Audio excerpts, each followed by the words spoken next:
You are now rocking with that dude Pascal. What's up? We got some updates revolving around this Annunciation school tragedy. I'm telling you guys that when is this going to stop? This has become such a thing. Now it's coming to almost every single day. There's some sort of threat or hoax or an actual tragedy that ensues on some sort of campus.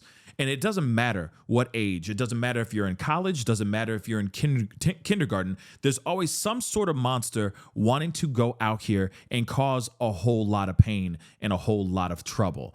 And one of those people happened to be this individual right here. Their name was Robin Westman. They legally changed their name from Robert to Robin Westman. From what we're gathering, this particular person is indeed trans.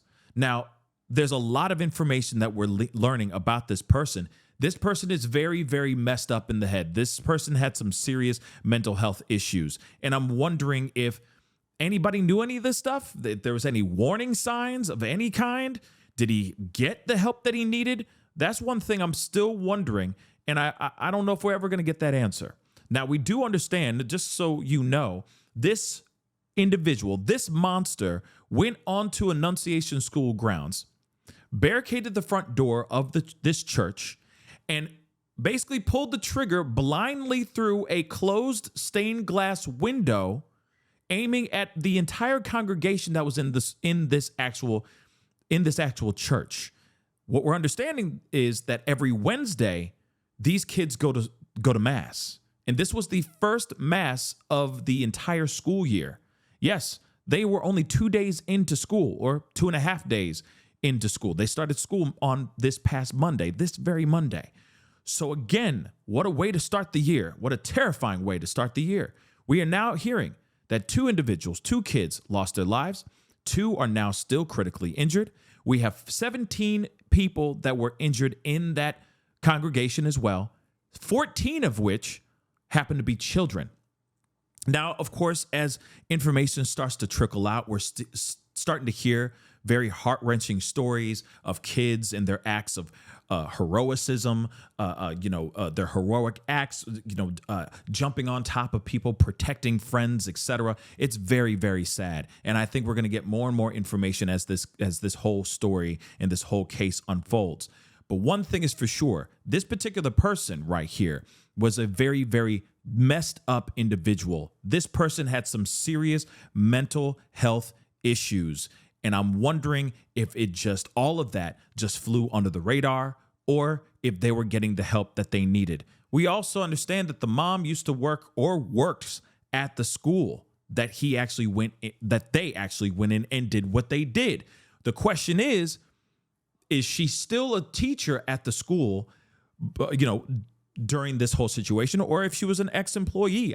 We don't know. I have not gotten any confirmation of that so far, but that is something that's very, very interesting.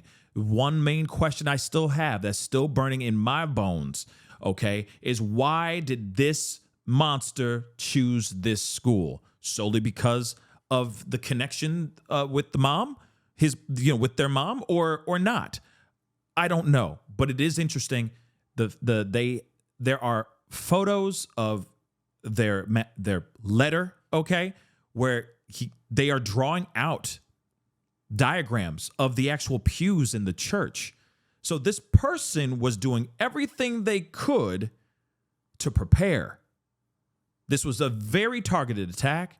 This was very, very planned out, and it's terrifying to think that this person did what they did. Now, of course, there's more information out here, which we are going to get into. And again, my heart and prayers go out to all the victims and everybody that's deeply affected by this whole situation. This was a deeply, deeply disturbed individual. Deeply disturbed.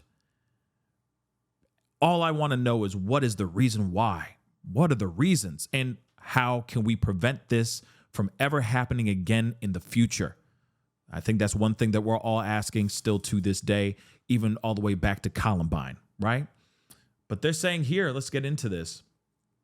So this monster, okay, complained about being tired of being trans and had been brainwashed in this chilling letter, we'll just say, before taking the lives of 2 children and, of course, hurting so many. All right. We now know that Westman was only 23 years old, was previously known as, like I said, Robert, before changing their name in 2020. According to court papers filed in Dakota County, Minnesota, from the time, Westman wanted the name Robin to reflect to that identifying as a woman. But in a handwritten letter shared by this monster on YouTube before before he did what he did, or they did what they did, Westman appeared to question that decision. I only keep the long hair because it is pretty much my last thread of being trans, or my last shred, of being trans. I am tired of being trans. I wish I never brainwashed myself. This is what they wrote in a scrawled cryptic letter. Then, of course, they say, talking about I can't cut my hair now, as it would be an embarrassing defeat, and it might be a concerning change of character that could get me reported. Interesting. It just always gets in my way. I'll probably chop it off the day of the actual tragedy of this attack. He also wrote, or they also wrote, about struggling with how to identify, adding, I don't want to dress girly all the time, but I guess sometimes I really like it. I know I am not a woman, but I definitely don't feel like a man. And here's a photo of them right there.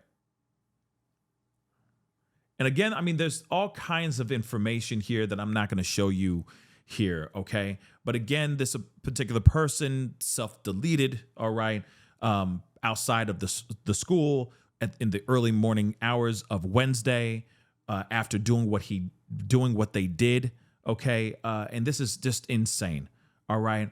But nonetheless, this is a particular person that had some very, very strange and complex mental health issues.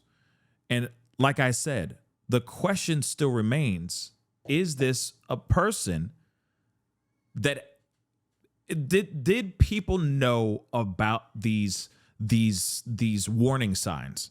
Or was this particular monster doing all of this behind closed doors without anybody knowing what's going on?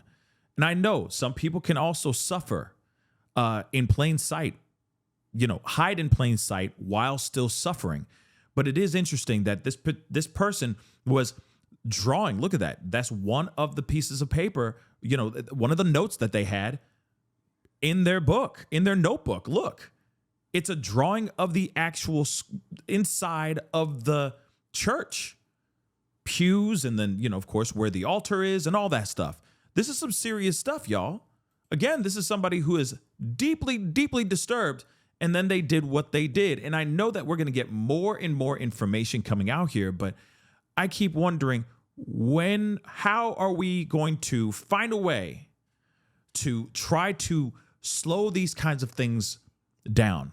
Because they're now happening on a weekly basis, damn near a daily basis. And I fear for all of our children. Something's got to change.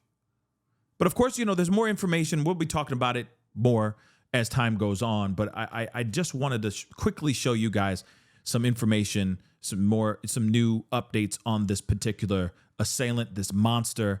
And, I'm praying for all of those kids, every victim, for their quick, swift recovery. And hopefully we get down to the bottom of this and find out what the hell is actually going on here, and to figure out how we can prevent this from happening in the future. But anyway, guys, comment down below. Let me know what your thoughts are.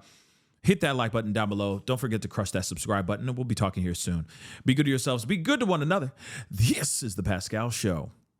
Bye. Pascal. You are now rocking with that dude Pascal. We be going wild.